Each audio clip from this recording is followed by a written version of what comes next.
Hey guys, it's Dan from Viper Scale Racing.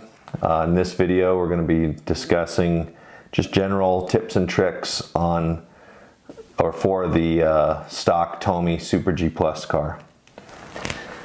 So we have a stock Super G Plus car here, completely stock. A couple of things to look for if your rules say that you must run a bone stock one, or if you prefer to run bone stock. You really want to make sure that when you spin the tires, you can see this one is wobbling a little bit over here, and a lot of times that's just because it's been put on. These just slip on and off, so it's possible that it was put on incomplete. So you can see it now, it's pretty, walking around. I usually will take my fingernail, put my fingernail right on the edge of the rim, and I'll spin it with the other side here, and that'll help it be more true. You can do the same thing on the other side. A lot of times if that tire is wobbling, it will make the front of the car bounce. You'll lose connection with the track, and it will also be loud. It'll make a loud noise. Same thing goes on the rear tires. These rears are pretty unique because they have a cavity in the middle of the rim, and the tire has to fit inside of that as well as fit on the outer flanges. So you want to make sure that those roll nice and smooth, that they're not too worn out. And also something else to look for on these, make sure that the armature will move back and forth freely.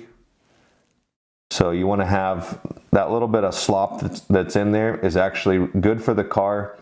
These cars, as they run on the track, they are constantly twisting and moving around. The magnets float. There's a lot of movement, and if this is tight, what will happen is when it twists and moves, it'll act like a brake, and it'll try to stop that armature, which can cause a D-slot or just a car that runs hot and slow around the track. So those are really important. Next would be the end bell. Make sure that this has an adjustable timing feature on it, and you want to make sure that it's not hanging out the bottom of the car when it's fully rotated. It's in the retarded